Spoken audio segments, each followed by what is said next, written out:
The Deej with my man, Crispin Cruz, down there. And we're here with a great guest today, someone in the real estate world that's actually a human, not just those robots that actually do that thing. You'll learn a lot, and so will we. We'll see you in a minute.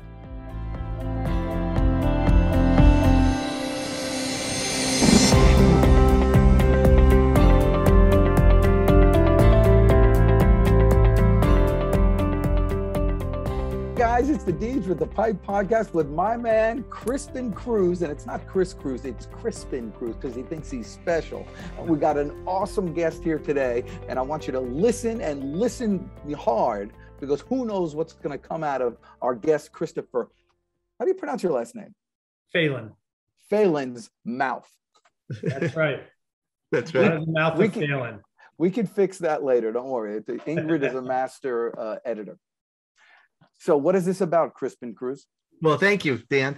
Thanks for joining us today. So Chris, would you mind just telling a little bit about what you do? And then we're gonna talk sales today, maybe a little strategy. You know, maybe you're wondering, okay, how did I get myself wrapped into this Pipe podcast? And what does Pipe mean in the first place? So we talk about prospecting, initiatives, process, and experiences, and all to do with sales. So we love to talk about sales early and often every single day, because we believe that's what makes the world go round. So Chris, just give us a little background on yourself and maybe for our listeners as well. Sure. Come from a family of 8. I have 7 siblings, 6 sisters and 1 brother, all athletic in their own right, many of them swimmers. My chosen profession was football and baseball, played football in college, and spent 25 years in the printing industry, worked for Fuji and Kodak in business to business sales, calling on commercial printers. And until that industry got turned on its head after 9/11, and then finally after 2008. And at that point I said, I need to find another profession because it's no fun being on a sinking ship. However, I brought a lot of those learning experiences with me. I worked in retail, served my retail sentence at Nordstrom for 2 years, and that prepared me for real estate, which I am now in currently for the last 7 years. In a, instead of a business to business play like I had in Kodak and Fuji, it's a business consumer play, which was very different. And so I work with our brokers, Atlanta Fine Homes, Sotheby's International Realty, an international real estate company with a great legacy in the arts, Sotheby's out of New York City. And my partner and I joined Sotheby's Atlanta Fine Homes a year ago. We felt like we needed a strong brand, especially in light of what's going on around us, the economy with COVID. And we just felt that we needed to take our brand and bring it to another level. And we saw Atlanta Fine Homes Sotheby's as just that, with leaders like Jenny Pruitt, who founded the company, and their president, David Bomig, and as well as our brokers, Jennifer Pino, Scott Payne, and Nancy C. That's great. That is great. So this is good because part of the topic, at least my topic for today, and obviously Dan's going to be jumping in here at any time, but it's really being an agent for change. And it's interesting, Chris, and your pathway and where you've gone in your professional life. Sounds like there's been a significant amount of change in where you started and where you're at today. Would you mind talking a little bit about that and just telling, some of our listeners, obviously, how did you manage that? Like, what were some of the ups and the downs, any concerns or challenges, worries, frustrations? I'd like to just kind of dig into that a little bit if you're okay with it. Well, one of the things, when 9/11 was approaching, our industry, the printing industry, was already going through dramatic changes, and 9/11 just accelerated not only the changes in the printing industry, but as you know, in a lot of different businesses. And you had desktop publishing, the digitalization of analog film and printing plates to digital, which reduced the consumables that we used to sell to the end user. So all of a sudden, this huge field force didn't need to be anymore because there was less consumables to sell. And consumables meaning film. Yeah, film, printing products. Yeah. So I was aware of this, but sometimes we have to learn some lessons. I saw this change going on around me, but I was complacent, and instead of changing and adapting to what was going on around me, I let it change me, and therefore put me in a position where I had to get laid off, and then I had to go reinvent myself for a couple of years until the printing industry recovered, and then I came back, wrote it 4 more years until it died again in 2008, early 2009. And then once it happened the second time, I said, all right, I'm not going to be a fool a third time. I'm going to reskill myself. So yes, the frustration was it's like going through a family loss or a divorce. You're with them 13 with one company and 4 years with the other. And it's a traumatic thing to go through, plus the loss of income. And then what are you going to do next? And, the impact it has on your family, the benefits, all those things are all of a sudden gone. Company car, 401k, health insurance, all those things are gone. Now you have to figure out how you're going to pay for all those things. Sure. So that and being reskilled. So, that was those were the trials and the tribulations. I would do the same thing again. I learned great and valuable lessons from them. And where I am today is a result of those things that I went through in the past. And they're serving me well today. Yeah, and that's absolutely a hardship for especially men to go through, because we tend to look at our careers as ourselves. Like that's what we are. We are our careers. And when the career ends, then what use am I? Yeah. And especially you, an athlete. And by the way, you don't realize this. Yeah. How old are you? Could be 61 in November. 61. The guy looks like he's 25. He's unbelievably fit. It's crazy. And we'll talk about that later as far as how you keep your health.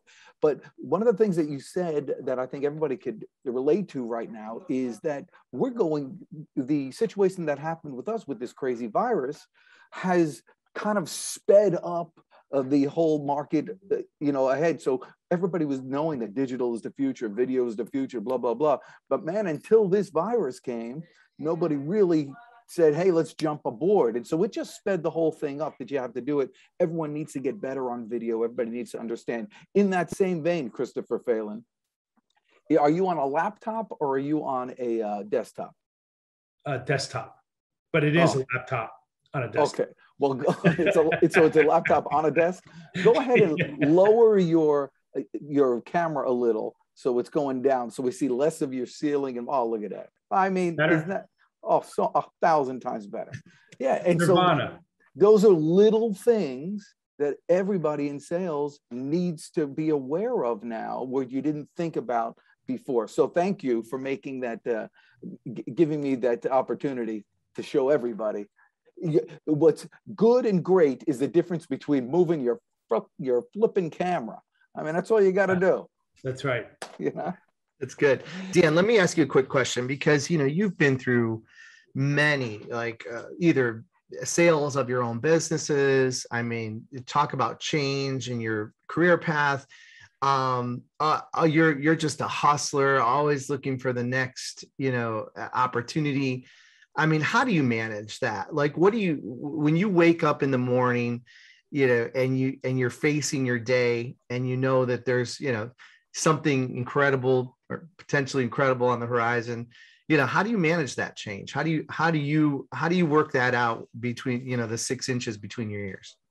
Yes. Well, my wife is always upset about this because, she always says to me, why do we always have to start from zero? Why can't we build on something? I just stop and go. And the thing is, and I've always told everybody, I'm really good at growing businesses. That's the fun part for me. Horrible manager. Just horrible. I don't, there was remember Smokey and the Bandit?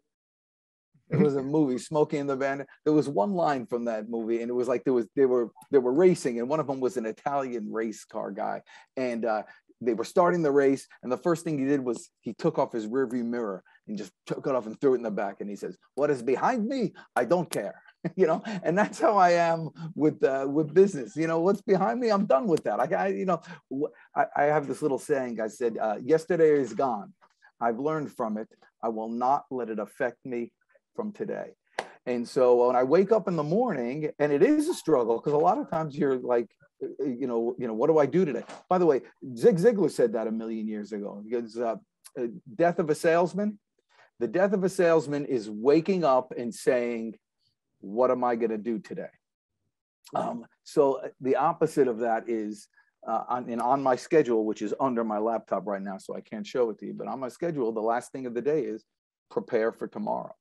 And if you prepare for tomorrow the day before, A, you sleep better, and B, when you wake up, you have a destination, you have a goal, and then you start your routine, and it just makes it so. But it's a challenge every day to work on your routine through the hardest territory that you have to manage is the 6 inches between your ears. Now, Crispin Cruz, you have like 7 inches because you have a big head. Might even be, man. Might even be. Yeah. Well, let me ask you, Crispin Cruz, how do you do that? Well, actually, I want to ask Christopher Phelan one thing. By the way, do you go by Christopher or Chris or Sea Dog? Christopher when I'm in trouble, Chris okay. Otherwise. Okay. So, Chris, tell me about your first real estate sale. Wow. So, see, everybody, I knew he would have that story. Everybody remembers their first real estate sale. It was back in 2014. I had just gotten my license while I was still working at Nordstrom. So I was doing 2 jobs to get my license, got that done in about 6 weeks. And it was one of the hardest things I ever did. Being a science major, taking the real estate exam, passing it, studying it for it was the hardest thing I ever did. And our first client was a trucker. He was a entrepreneur, and he would drive nationwide. And this was his first home that he was purchasing in Dallas. And actually the mortgage lender that we work with gave us his name, and we started looking at places where he wanted to live, and he was interested in new construction. And this new development in Dallas, we found for him, and he bought it. And he has, at the time, he had two children. They were, I think one was in middle school and the other one was in high school. And it was a thrill to see the look on his face when he walked into that house for the first time. And coincidentally, he used us later with his ex-wife when she unfortunately passed away from an illness, and he wanted to make sure that the proceeds got to the children. So we helped him with that property, getting it ready, and but that was an example of, we made such an impression on him that he came back to us the next time he needed to sell real estate. Yeah. So it wasn't a coincidence. It was from hard work. Yeah. Yep. And truly being his advocate, whatever needed to be done, we helped him get those things done. Excellent. That's a great story. See, I mean, understanding what's really important to your prospect, right, Dan? We talk about that so often, but listen to the story. Like, if you really listen to that story that Chris just told, what did he say?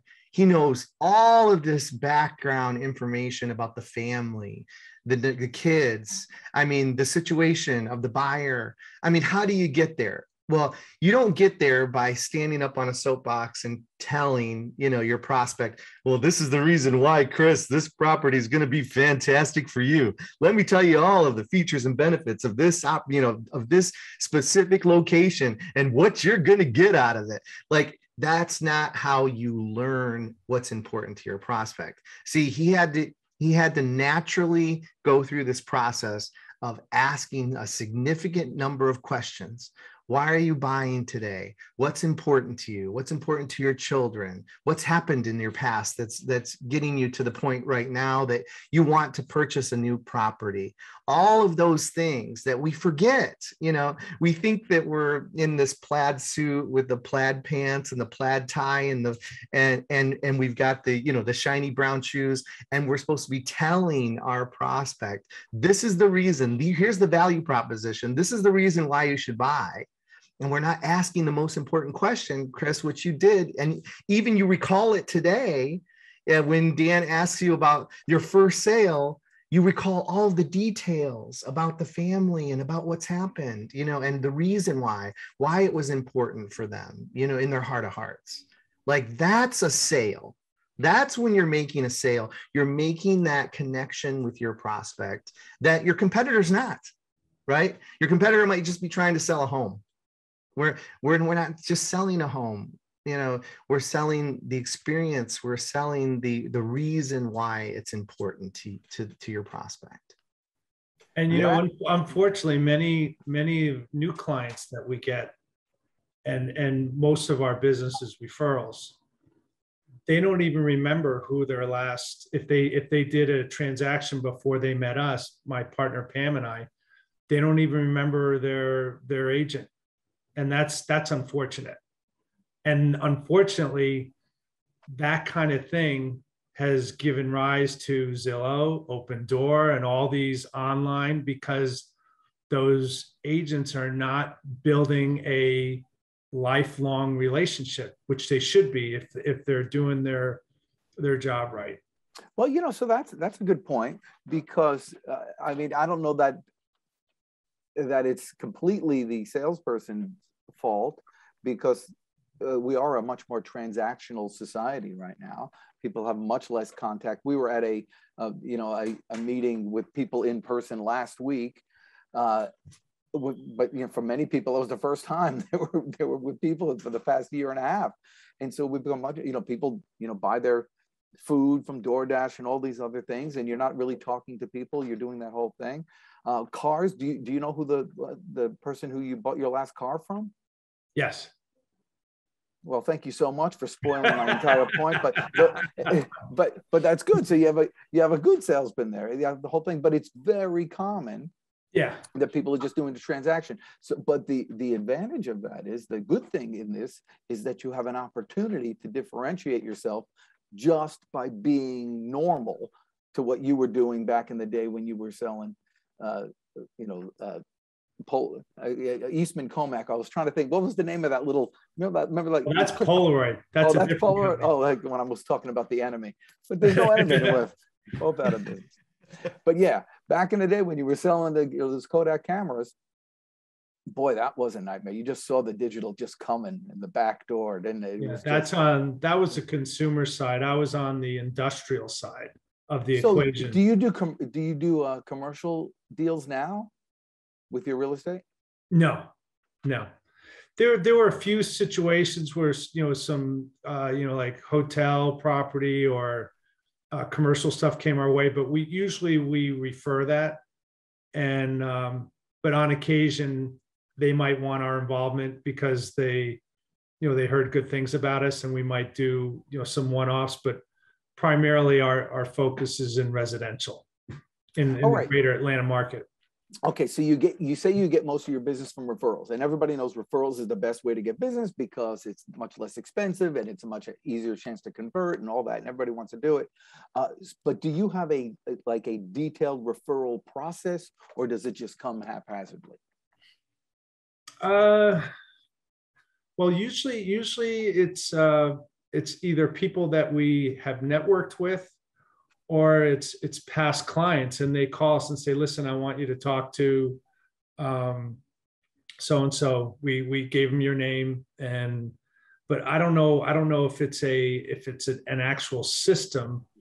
All right. Well, so here, I'm telling you right now, and Cris McCruz, maybe you can add on to this.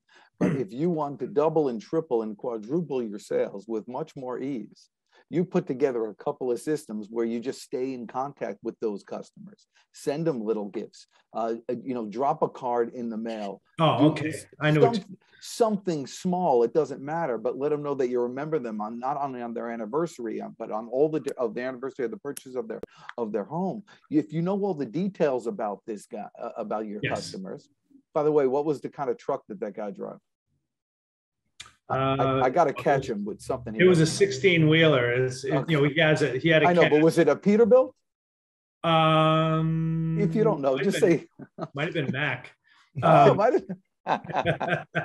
But to answer your question about the system, so my partner Pam manages that part of the equation, because got it. I usually do the work with the buyers, and sure, you're the looks of the operation.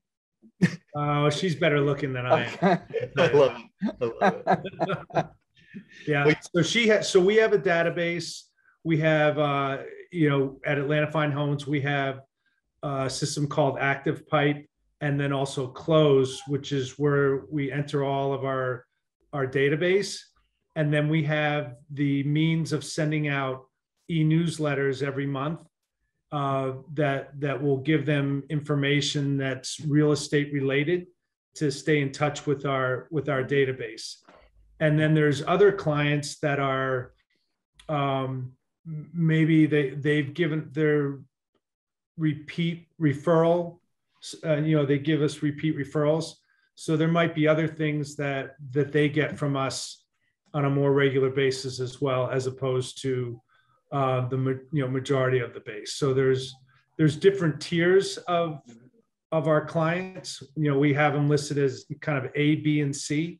A being like top referral partner, and then B might be occasional, and then C might be once in a while. Interesting.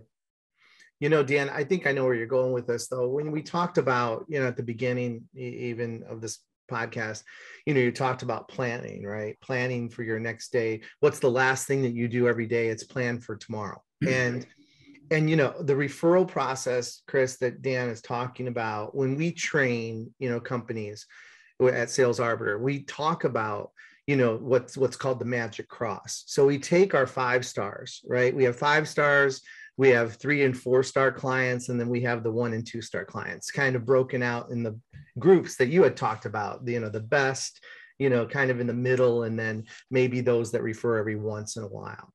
And what we do is we push this process in a way that that really considers everyone a 5-star client.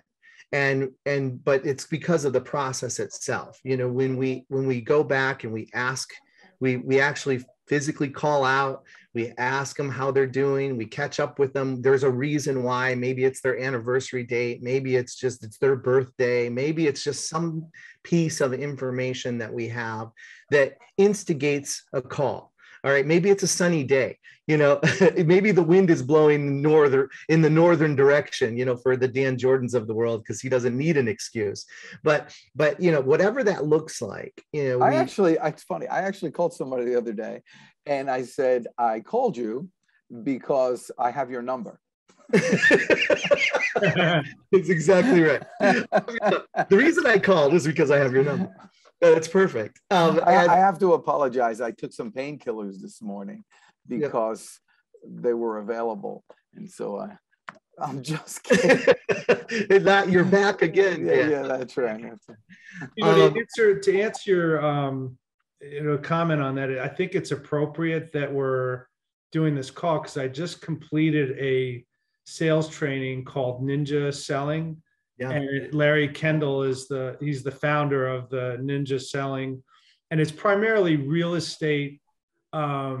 It's got a real estate bent to it, but it can be used in any industry. Right. And there are things now that I'm doing. I completed the course 2 weeks ago, and it's, Atlanta Fine Homes actually has their own, they bring in a trainer. Of course, you pay for it, but I got to tell you, it was worth it, because it really, it pivoted me from being this kind of wandering on sometimes, off sometimes, doing what you're supposed to, and not to being totally focused, eye of the tiger, writing your affirmations as when you start the day, your gratitudes, reading something motivational, which, by the way, I listened to to Doug Grady's podcast that I just posted as a form of motivation today, because he had some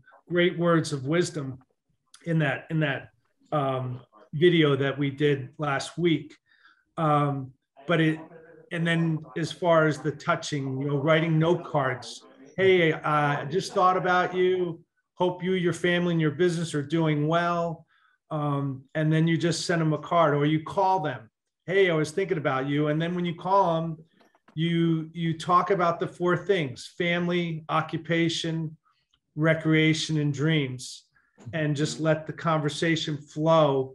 But during that conversation, you're giving them the time of possession. They're doing the talking, not you. And you might have the control the flow of the conversation, but it's really them that's doing all the talking.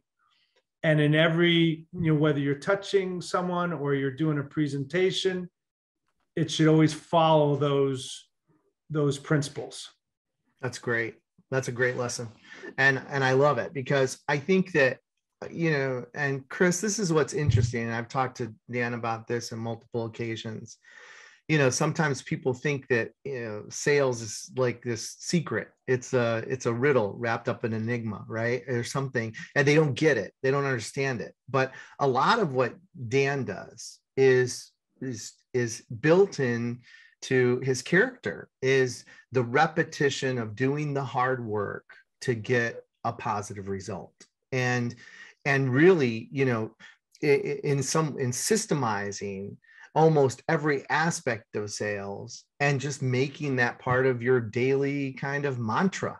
And I think that's what's so interesting about when people talk about it, the secrets of sales. With the secrets of sales are no different than a lot of the secrets of being successful in no matter what type of business you're in or how you're trying to grow your organization. It's all based on, in my opinion, hard work, your work ethic, and your own self-determination. I mean, I'm sure you didn't get to where you got to in, playing, maybe being a minute away from playing professional sports, because you were just a go along, get along kind of guy.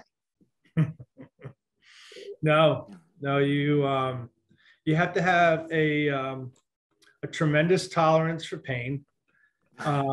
You have to have that attitude that you're not going to give up, and that it's no matter what. It's kind of like Doug says in his podcast, like, I'm all in.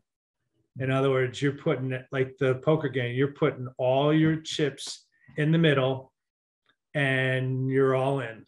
And that you can't be committed halfway. It's either that or you're not. It's one way, one or the other. You can't steal second if you keep your foot on first. Yeah, you gotta let go. Yeah, you gotta let go. Yeah, that's, but it's not just, I love when you say you have to have an extreme tolerance for pain. You almost have to enjoy it. Yeah, it's like some people avoid sweating. It feels good to sweat, doesn't it? Yes. If you're out there pounding away and you start sweating, man, you feel like you've done something. You get it. So it's good to sweat. You gotta enjoy that. Look forward to that. We talked about that when you get up in the morning. I get up in the morning. I think, who am I going to meet today that's going to change my life? There's somebody. The other day I met Christopher Phelan. Here he is in the back room, sitting there, very imposing figure, you know, just staring right through you. But, you know, he laughs. And so, you know, laughing breaks a lot of ices. You know, that's my secret weapon. You get somebody to laugh, they're accepting you right there. Yeah. That's what you got to get going. Yeah, no doubt about it. And but then, there's some people that, they want to test you. I remember meeting this guy at a printing company in New Jersey, and he was tough. He was just tough, and he was just busting my chops from the get-go. What's that with the bald head? He was just, he was attacking me personally. And, I was just taking it, and then he goes, so who are you? What are you here for? I said, maybe I can't help you. Like I literally just played along with him. So we're sitting there, and, he's had several rounds, where he's busted me. And then, he had I don't know if you remember those little chiclets, the little white gum you have in the little, and he went to bite the chiclets, and a piece of his tooth came out. He had a false tooth. Awesome. And I said something. I said, well, maybe you shouldn't have had those chiclets. Yeah. And he goes, oh, you got me, but it was like, I gave it back to him, and then we were all good. Yeah. I got accepted into the fold, so. When I was a kid growing up, there was this girl, Sherry Ionacia, pretty girl, Italian girl.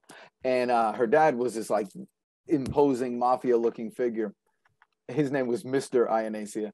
And when guys went to, if you have to ask out Sherry Ionacia, you had to go into the house. You're not going to honk the horn from outside. So you knock on the door, and he always invite you in. And his dad, first of all, he would take your hand. This is like old school New Jersey. Take your hand, turn it over, see if you have any calluses. If you don't have any calluses, what the hell you doing, And and then you would have to punch him in the arm.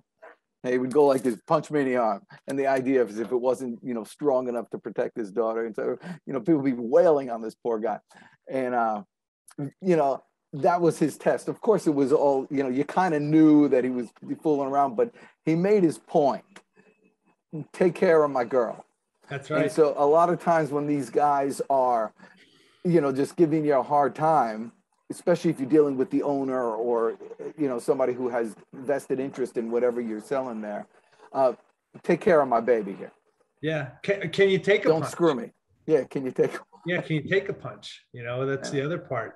They want to see, are you going to fold? And the first sign of a crisis, are you going to run and hide, or are you going to stand up and say, hey, all right, let's figure this out. Let's work together here. And that's the other, that's the other thing about sales. It's easy to sell when everything's going right, but what happens when things go wrong? Well, first of all, you own it, and then you say, okay, all right, here we are. Now, what do we do? What do we want to do about this? Let's see if we can figure this out, because really the opportunity is for a client is to solve their next problem. That's what you should always be doing, is solving their next problem. Yeah, that's right. Yeah, and you're making that sale when you the best marketing is a good sale. And so when you made that sale to that truck driver and you got that follow-up business, that's because of that. So that, the best, if you want to market right, serve right, know? Yeah. And so you got to get it going there. Crispin Cruz. Yeah, I'm here. You've been quiet there. I'm soaking up all the knowledge here. Here's the other piece that, you talked about, Cris, that again, we build into our sales training as well, which is the DISC, D-I-S-C, if you're not familiar with it. But, we really teach our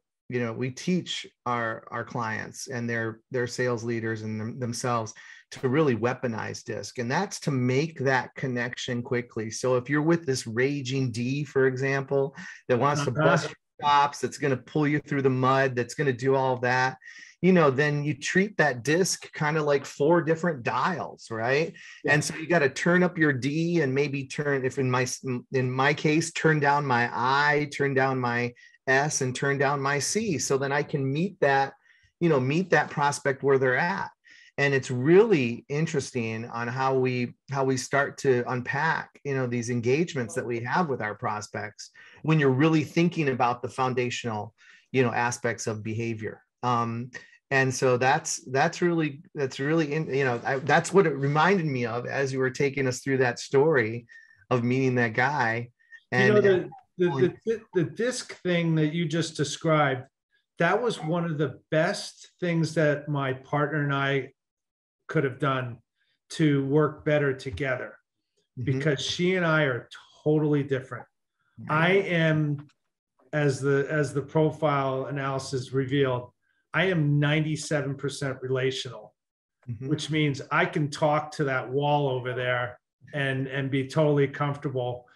And she is more of an introvert, but she pushes herself to be an extrovert. And when she's done, she's done.